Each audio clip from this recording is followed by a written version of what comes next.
Salam sejahtera pemirsa CBN Indonesia dimanapun Anda berada. Senang sekali kita boleh bertemu kembali dalam pembacaan buku Bugar Selamanya. Dan pada saat ini kita sudah memasuki halaman ke-24 dengan judul Sebuah Pelajaran Besar. Dan saya undang pemirsa di rumah untuk kita boleh sama-sama membuka Alkitab kita di dalam Yunus 2 ayat 1-9. Kemudian berdoalah Yunus kepada Tuhan Allahnya dari dalam perut ikan itu. Ketika semua harapanku hilang, aku melayangkan pikiranku sekali lagi kepada Tuhan. Aku tidak akan pernah menyembah yang lain selain Engkau. Karena bagaimana lagi aku berterima kasih atas segala yang telah Engkau perbuat. Dan kita masuk dalam inti pembacaannya.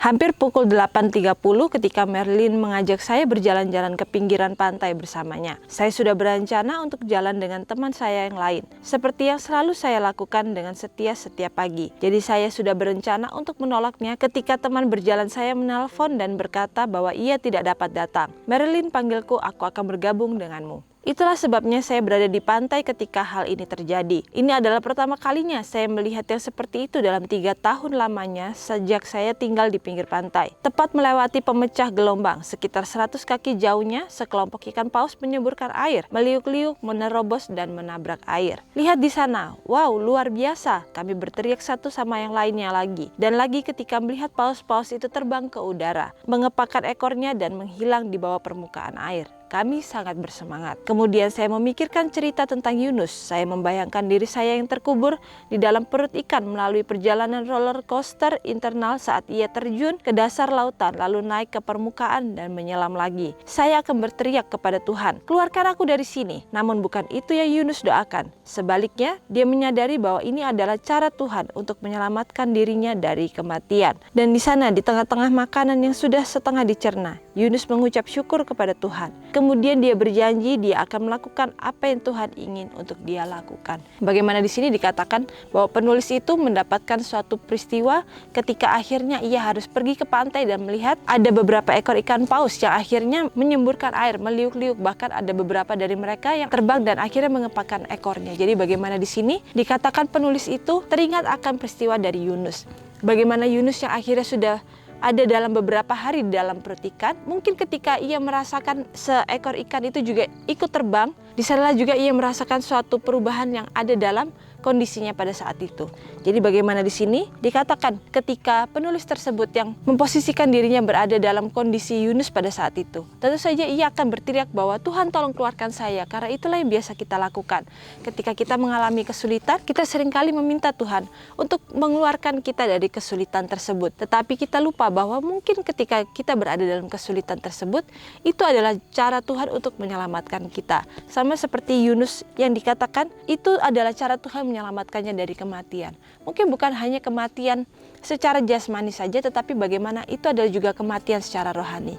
Kita tahu bahwa Yunus itu diutus Tuhan untuk pergi ke kota Niniwe. Tetapi ia memilih jalannya sendiri untuk pergi ke Tarsus karena ia melihat bahwa orang-orang Niniwe itu adalah orang-orang jahat yang sudah pasti tidak mempunyai pengharapan. Tetapi kembali, itu adalah pemikiran duniawi dari seorang Yunus yang kita tahu bahwa itu adalah hal yang mungkin dilihat oleh Yunus pada saat itu.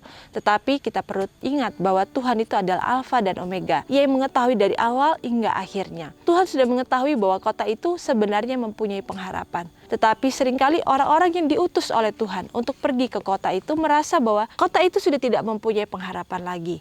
Dan akhirnya orang-orang yang sudah diutus oleh Tuhan itu memilih jalan-jalannya sendiri. Dan disitulah yang menunjukkan sebuah kematian rohani dalam diri nabi tersebut atau orang utusan tersebut, yang di sini adalah seorang Yunus. Jadi bagaimana di sini itu juga bisa menjadikan pelajaran bagi kita bahwa ketika Tuhan sudah mengutus kita untuk pergi ke suatu tempat yang mungkin dalam pemandangan mata kita itu adalah tempat yang tidak mempunyai pengharapan, tetapi Tuhan mengetahui semuanya. Dan mungkin saja orang-orang yang kita anggap tidak mempunyai pengharapan itu adalah cara terbaik yang Tuhan berikan untuk mengikis setiap dosa-dosa keegoisan kita, karena itu adalah setiap rasa egois yang kita timbulkan karena kita tidak mau melayani orang lain, karena kita merasa lebih baik daripada orang tersebut. Padahal mungkin di mata Tuhan kita sama dengan orang tersebut yang hanya memikirkan dirinya sendiri.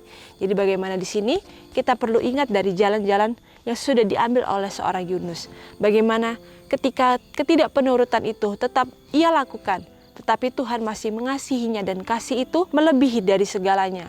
Di saat itulah Tuhan menarik Yunus kembali untuk datang, dan akhirnya ia akan melakukan berbagai cara untuk berusaha menyelamatkan Yunus dari kematian rohani tersebut. Bahkan di sini juga dikatakan bahwa gantinya merasa mengasihani diri, menyalahkan Tuhan atau berteriak, "Keluarkan aku dari sini." Mungkin kita harus menerima pengalaman tersebut sebagai suatu peringatan dari Tuhan, dan juga adalah caranya untuk menyelamatkan kita dan kemudian memilih melakukan apa yang kita tahu seharusnya kita lakukan.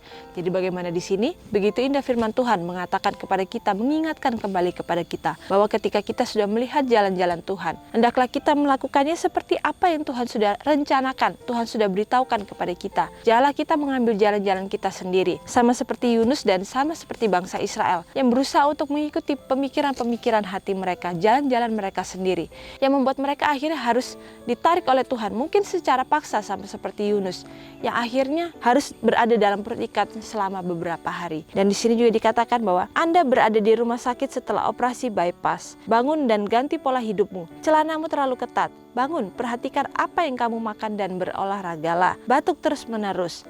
Bangun dan berhenti merokok. Dada nyeri, bangun dan buat janji temu dengan dokter. Sakit kepala, bangun, perbanyak asupan air minum dan kurangi stres. Saya harap Anda tidak perlu melakukan sesuatu yang drastis seperti perjalanan di dalam perut seekor ikan paus yang mengajari saya bertindak sesuai dengan cara Tuhan yang adalah pasti yang terbaik. Tuhan, tolong lunakkan kemauanku yang keras kepala agar saya tidak perlu masuk ke dalam perut seekor ikan paus untuk mempelajari pelajaran yang Engkau ingin untuk saya pelajari. Jadi di sini sudah ada beberapa tips yang sudah diberikan bahwa ketika kita sudah memperhatikan setiap pola hidup kita, maka kita harus memperhatikannya dari hal yang terkecil sampai yang terbesar. Bagaimana apa yang kita masukkan dalam tubuh kita, baik dari makanan maupun minuman. Apa yang kita perlukan ketika kita menghadapi stres atau mengalami stres dengan segala tekanan lingkungan dari kehidupan kita. Tetapi di sini yang perlu adalah bagaimana kita tetap bisa berjalan tetap sesuai dengan kehendak Tuhan sekalipun banyak ujian dan cobaan. Mungkin kita tidak memiliki waktu yang banyak untuk tetap menjaga kesehatan tubuh kita karena kita perlu melayani orang-orang di luar sana. Jadi bagaimana di sini kembali kita diingatkan oleh Tuhan bagaimana semuanya itu perlu seimbang, di mana kesehatan tubuh rohani itu juga harus perlu dipikirkan, dan kesehatan jasmani juga itu juga sangat perlu untuk kita pikirkan dan untuk kita jaga setiap harinya. Dan di sini juga dikatakan bahwa saya harap Anda tidak memerlukan sesuatu yang drastis seperti perjalanan Yunus di dalam perut seekor ikan paus yang mengajari saya untuk bertindak sesuai dengan cara Tuhan. Jadi bagaimana di sini kita diingatkan oleh penulis bahwa hendaklah kita tetap melakukan jalan-jalan Tuhan tanpa perlu kita merasa Tuhan memaksa kita untuk mengambil jalan-jalan Tuhan itu sendiri. Karena Tuhan sudah mengetahui jalan yang terbaik untuk kita, hendaklah kita berusaha untuk bergantung sepenuhnya kepada rencana-rencana Tuhan. Dan di sini juga dikatakan bahwa Tuhan, tolong lunakkan kemauanku yang keras kepala agar saya tidak perlu masuk ke dalam perut seekor paus untuk mempelajari pelajaran yang Engkau ingin untuk saya pelajari. Jadi bagaimana di sini kembali firman Tuhan mengingatkan dan memberikan pelajaran-pelajaran begitu indah kepada kita bahwa ketika kita mengikuti jalan-jalan Tuhan, tidak ada sesuatu hal yang akan sulit dalam kehidupan kita yang akhirnya akan kita temui. Tetapi ketika kita mengikuti jalan-jalan Tuhan, setiap ujian dan cobaan itu kita akan lihat sebagai kerikil-kerikil kecil yang ada di dalam jalan-jalan kita. Dan itu semua pasti akan kita bisa lewati ketika benar-benar kita bergantung sepenuhnya hanya kepada Tuhan. Dan bukan mengandalkan kemauan atau kepintaran, bahkan hikmat kita sendiri. Jadi sampai di sini acara pembacaan kita pada saat ini, dan sampai bertemu kembali dalam acara pembacaan-pembacaan yang selanjutnya. Dan salam sejahtera, Tuhan memberkati.